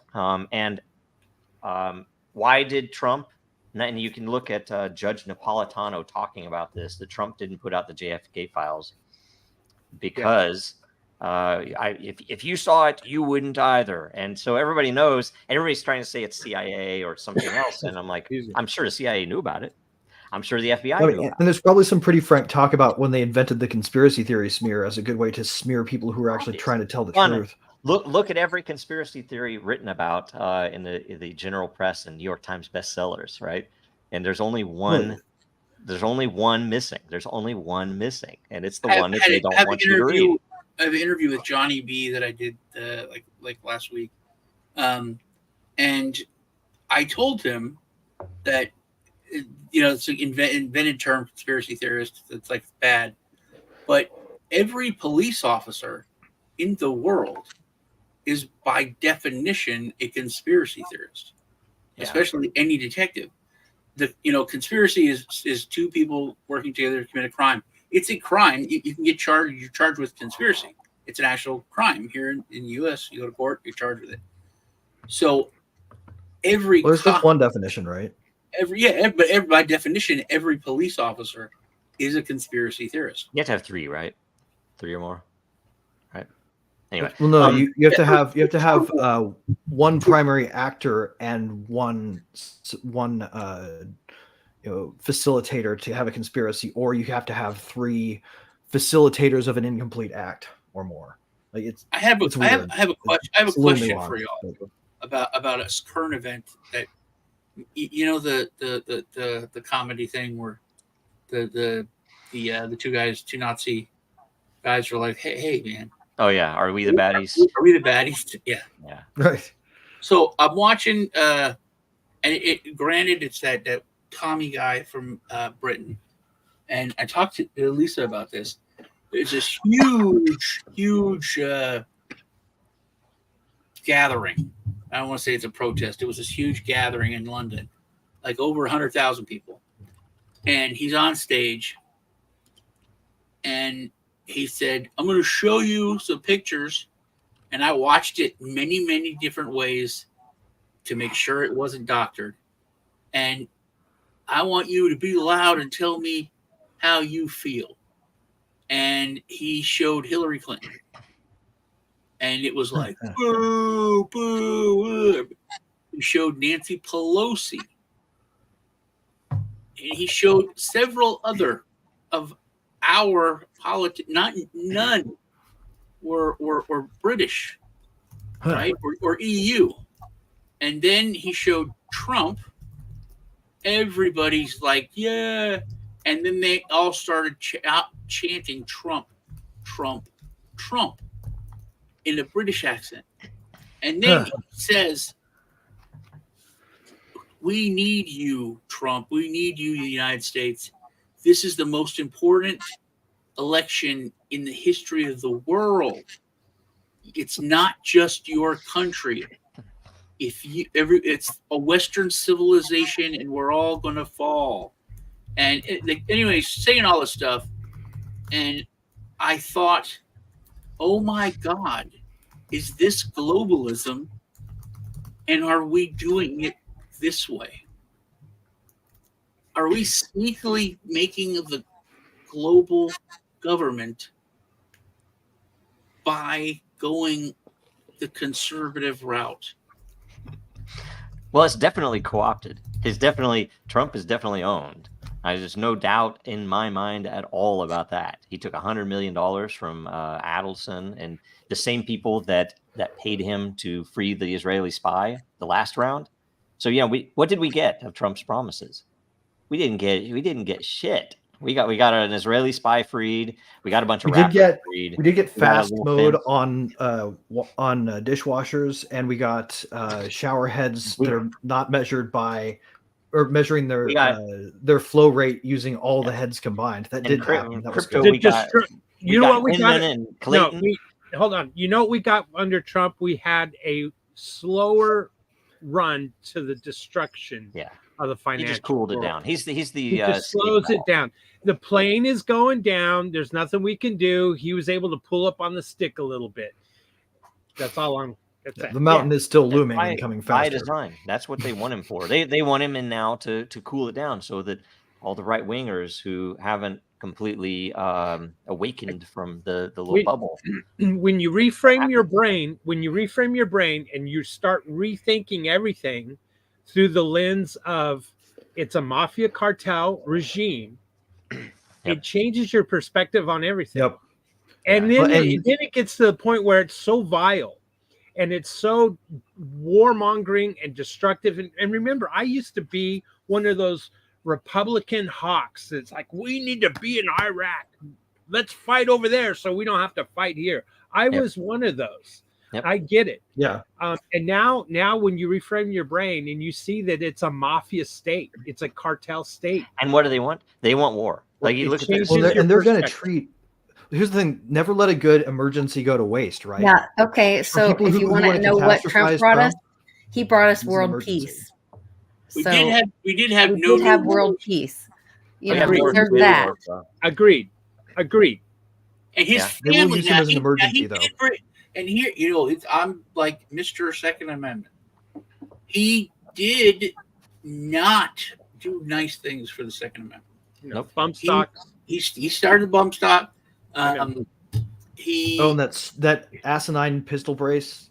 Again, it's 50 airplane pulling up on the airplane. It's still going down. His son did stuff for his son under the Hearing Protection Act, made it so silencers could be bought by regular people.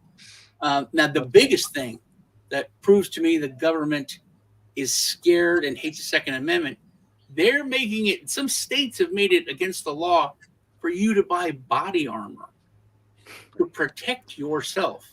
I don't think they're scared. I think it's it's part of their strategic offense. Literally part of their plans. It's like I'm not joking.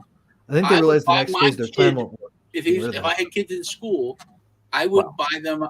I will say, Sean. As a wannabe lawyer, I will say that the right to bear arms doesn't have anything to do with that defense. It is, it doesn't say that I have a right to buy body armor, just that I have a right. I'm joking, of course. So, anyway, you have two things that are opposed, and they can be furry, and they can have claws. It's bear arms. I was unclear about that. Yes. No. So this is funny though, because this is Financial Times saying that President Xi told Ursula von der Leyen, is that how you pronounce it? Mm-hmm. See, how did I not? Who's the EU president? They have a president? I'm sorry. Yeah. They tried to bait China into attacking Taiwan, which we all know that they do this. We all know that this. It's just so crazy to me. Gulf of Tonkin. Yeah. Well, it's like always the December 7th is they knew. What was the thing that they what's the name of the pipeline that the U.S. blew up? You're talking Nord Stream 2. Yeah, Nord Stream 2. So then, by the way, I do think that we all need to start calling people out, like say Kim.com, who I follow, super interesting content and a great supporter of Assange. I think that he was the one who, I don't know, somebody donated Bitcoin to fly him out because the Australian government was going to charge him $500,000. So somebody donated Bitcoin for that. And if I understand correctly, Assange dropped $500,000 for his flight. Okay, yeah, who did? Assange. Yeah, somebody paid for it. Somebody paid Bitcoin for it though. Somebody donated it. And I one of the jets that he flew out, I do believe was Kim.com's. I don't know this, but either way, Kim.com. How do I say this? It's super interesting. He's calling stuff out, but the issue that I have is that he's saying the U.S. is bankrupt, and we need to be very clear. It is not only is it not even the U.S. government, it is the Federal Reserve, and the combination therein that it is not us citizens that are doing any of this. Bankruptcy is a bad metaphor, really. Yeah, it's just it's an interesting thing because when all of this falls, I mean, I'm as a citizen, I'm going to say, can you imagine every U.S. bond holder is a secured creditor? Yeah, who owns the Fed? That'd be the weirdest bankruptcy ever. It J.P. Morgan, Chase. There are 5 or 6 banks that own the Fed, right? So it's an interesting thing, but they are the ones. So, so go watch that Candace interview. check this one out. What That else? is one thing that Trump Here's one. did try Oh. like to strengthen the dollar by weakening the Fed and trying to bring back. Did he though? And that was a non-starter, right? Like he didn't get anywhere I don't with know about that. Well, he put the Fed in the Treasury. Yeah, That but we was don't really know The Fed not has good. been what eating affects any of itself that. since then. Well, I So- guess that did wire up inflation directly to Treasury borrowing, which is good in a way because it makes it less Cantillon-y. Yeah, there's a lot of stuff that's happening now, and yeah, I mean, you could say war, but at the same time, what did it cost us? You know, could he have not? I mean, and here's the thing: what we see, he didn't start any new wars. Unfortunately, he didn't get us out of Afghanistan like he should have quickly. Well, I think the generals disobeyed him. But They did. They did. That's what's so The But president again, can't make it doesn't anybody matter. in It the doesn't matter. bureaucratic state do anything they don't want to do. Right? He Yeah. can appoint Well, a titular head to those organizations. Yeah, but their here's the thing. roots run deeper. And how much did he Permanent employees orchestrate have all for power. his son-in-law in the billions to be making from these countries that, you know, the whole roundabout way that we made peace was, okay, you're going to give a contract to my my son-in-law here, Jared, and we're going to you're going to support us on this. I don't know, but there's a lot of stuff that's just like I don't support any of that shit. It's really bad. Greg, I want to say something.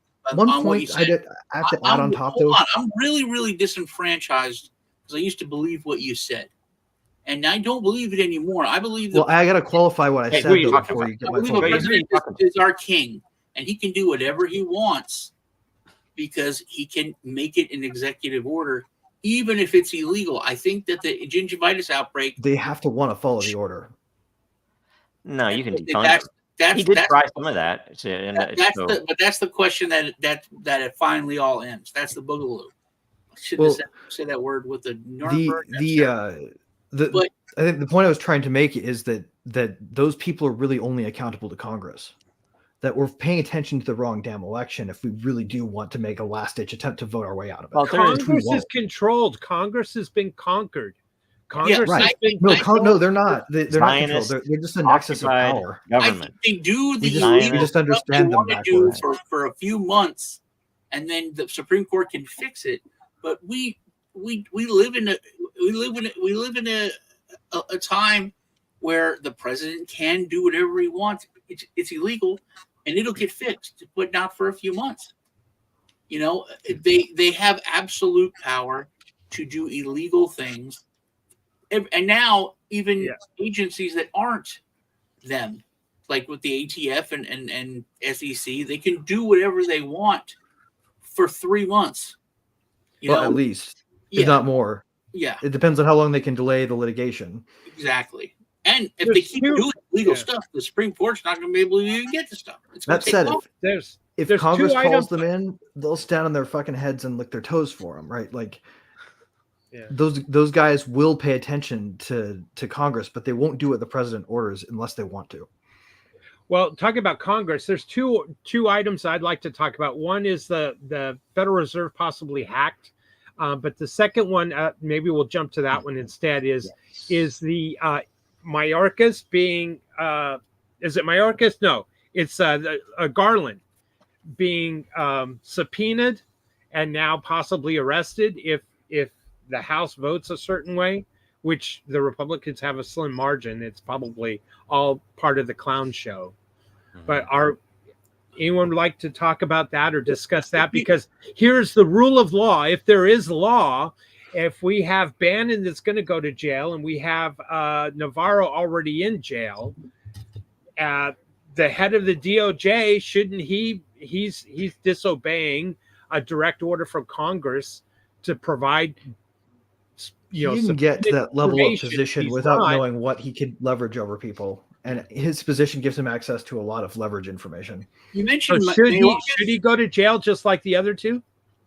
He probably ought to. Or is it just a clown show? I think it's just a clown show.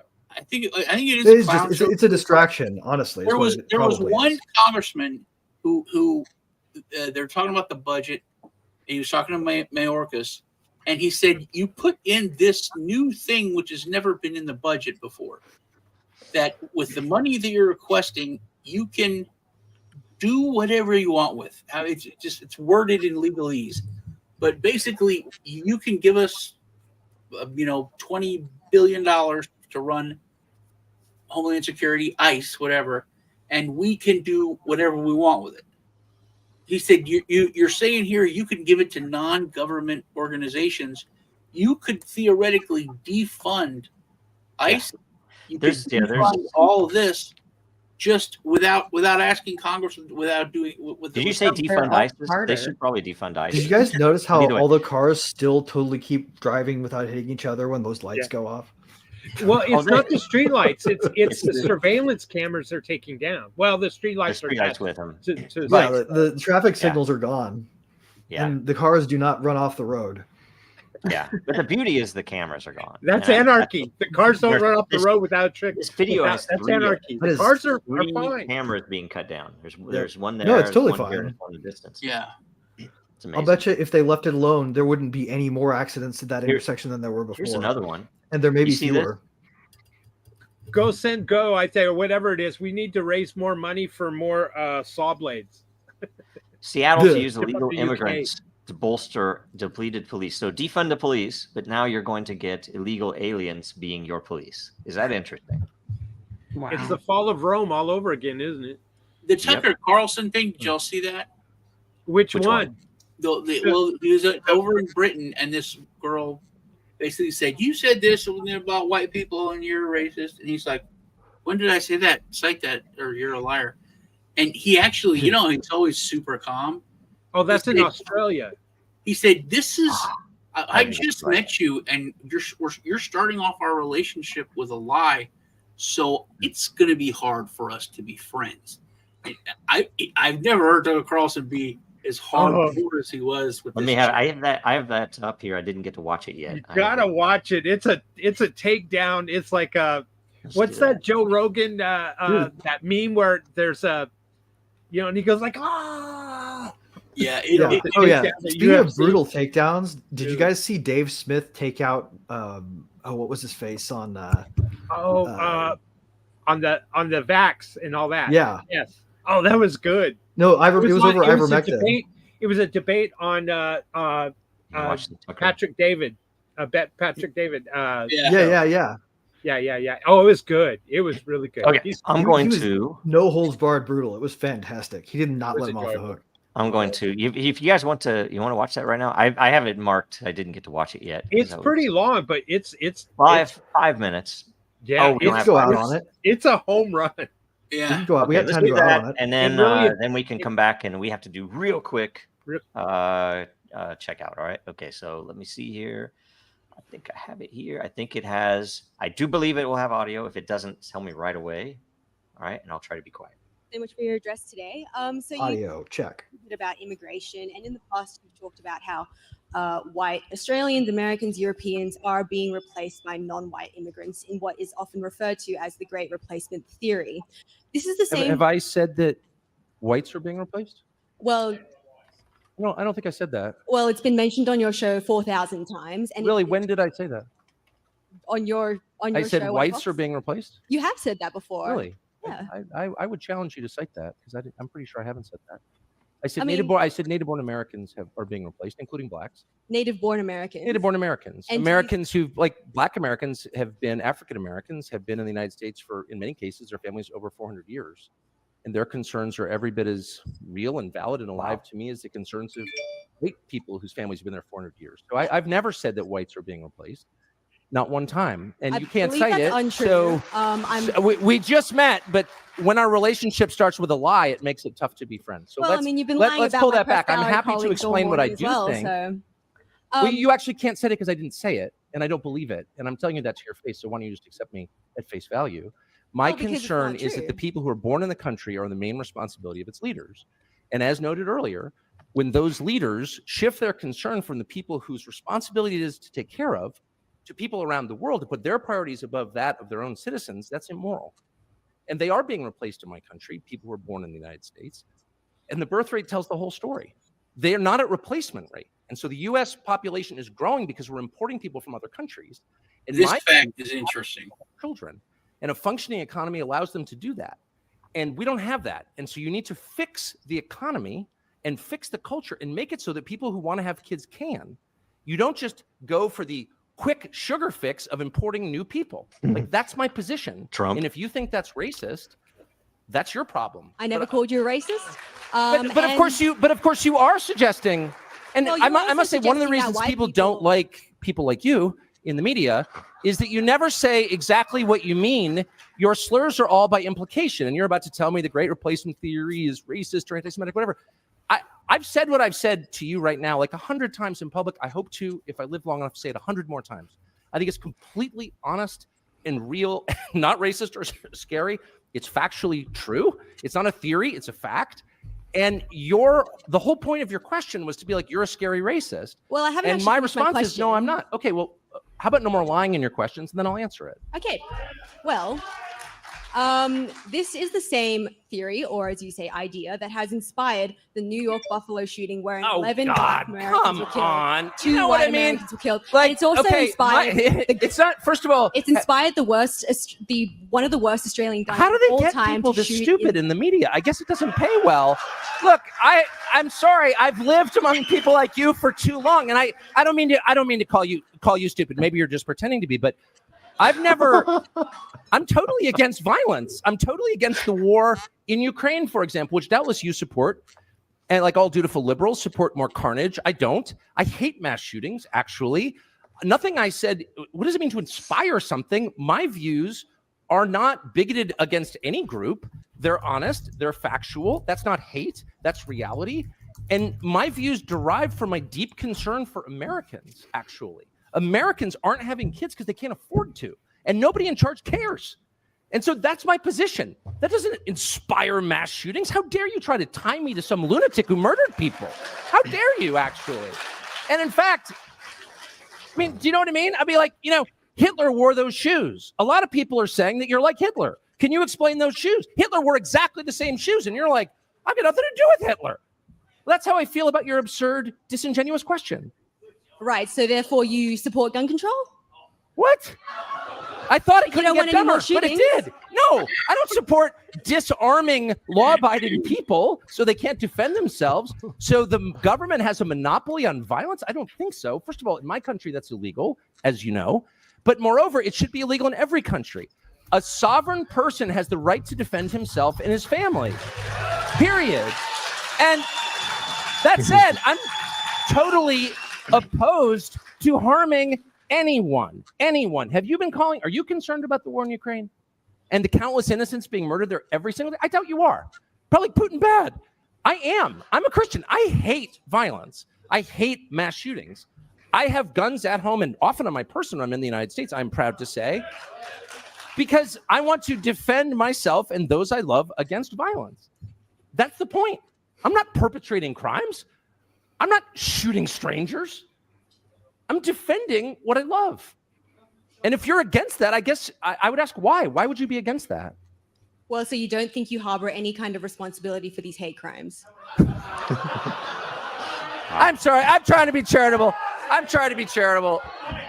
was like, maybe you're just pretending to be dumb. Now I don't think it's an act. Tucker, thank you. Boom. Okay. Wow. That was crazy. Oh okay. my. Okay, so we're going to sign off. Let's see here. Any quick updates? Join us again next week. The theme next week is TBD. WBRT Dow vote resolves at 4 p.m. Eastern. So get in there and vote. I threw a vote in on a fourth topic, by the way. Yes, right on. So get in there and vote if you haven't already, and we'll see what the topic is. It'll be great. Also, leave a blockchain-related question or topic of your choice when that shows up. Make sure you share this episode. More that you get it out there, the more all of us all will get. So what's going on this week? I am Priam. You have a very short time. We have like 7 minutes left. First of all, thanks to Lisa. I was on her show last night. I appreciate it. We talked about apples. We're all being apples. We're all apples being sorted. It's a great sort of We the People. So go check that out and go to din.social where you can mine Mind social media and earn crypto. Right on. Lisa. Yeah, we had a great talk, so check that out. We also encourage everybody to go join the Mighty Lair and in social, and so you can comment and ask questions as well. We're going to try to gamify it, take after the WBRT and put our lair to use. And then check out my show with Sean every Tuesday, half on my channel, half on his, and join me for happy hour every Friday. Excellent. Satoshi Sean, what's up this week? Trying to get some interviews. Check out the last one I did with Johnny B. I did some videos on scams, which I thought would do much better. They're just doing average. Check those out because there's a lot of scammers out there. I almost fell for a bad one. I came real close, and it's one that I think more people like. There's the usual greed ones.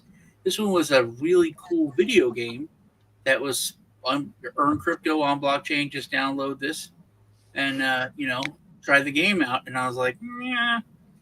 Ran a scan on it, and then I went and looked. But then I had to go a little deeper, and then I found out it's a way to steal your crypto. It's a malware. So what's the name of it so nobody does it? Sorry. Oh, let's know it. Battle Royale. It's called Battle Royale, which is a part of like Fortnite. So it's hard to like research it because all the Fortnite stuff comes up. And then I had something clever scammer, guys real quick. Clever little monkey. Yeah, go ahead. And which you can ask other people this. I thought it was interesting. If I was to offer you each $10 million, give you $10 million, what would you say? Yeah, what would you say? I'm game. What's it? Well, I would want to know what the conditions were. Would you say thank you? Would you take $10 million? Oh yeah, I'd tell you thank you after I got it. Yeah. Now, okay, one catch is that you don't wake up tomorrow. Conditions unfavorable. I'm gonna pass. Would you take it? I don't know. I've been in crypto for how many years? So it's like a little tempting, actually.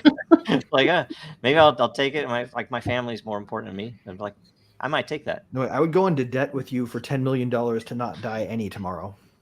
Okay, not die tomorrow. So my point is that when you wake up tomorrow, you know that it's worth at least $10 million to you. It's not worth $10 million bucks. It's worth more for you to wake up tomorrow. So the current rate of inflation will be worth my bank account in 20 years. Every day is worth $10 million when I wake up? It's like most days. Compounding. Yeah. Very good. Very good. No, that's a great point. And you don't need money. And it's, by the way, number go up is bullshit. So you don't need money to have a good life, True. So it's more important to have a good life and then let that make us money. So Greg, you need money mostly to not have a really bad life. So get what you need to feel comfortable and stop there. Then you can. You will own nothing. You will own nothing and be happy. Greg, what else is going on this week? I just wanted to really quick drop a bug in everyone's ear. Now that Julian Assange has been freed, you can go to cryptome.org, and while you're being a good data citizen and downloading hard copies of all of the files that they forced WikiLeaks to take down, just in case they go after crypto.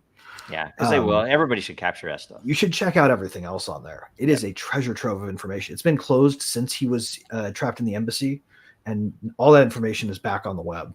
And there's just some beautiful. So that wave file I forwarded to the channel earlier, there's audio recordings of the current CIA director explaining how MK Ultra resulted in drug based interrogation techniques. Wow. You can just listen to him talk about it. It's fucking amazing. Okay. Sorry, I had to cut you short. We don't have much time. Someone's going to start a podcast playing those recordings. What's that? Someone's going to start a podcast playing those recordings. We should do it, shouldn't we? Yeah. We should do it while we're Anyway, this week, follow Dracaria World on X. We're still giving away gateway keys, and we're working on something that would be a really fun ending to the giving away of gateway keys that would hopefully launch the whole project, but more on that later. So, but Dracaria World, go and win a gateway key. It's the only way you can get an egg this first time. All right. See you guys. Thanks. America's not the government, people. The America is you. It is the Grand fucking Canyon. the Rocky Mountains, the deserts of the Southwest, the Pacific fucking Ocean, the Atlantic fucking Ocean. It is the grandest continent. And what the fuck have you people done? You have turned yourself into sheep, every goddamn one of you.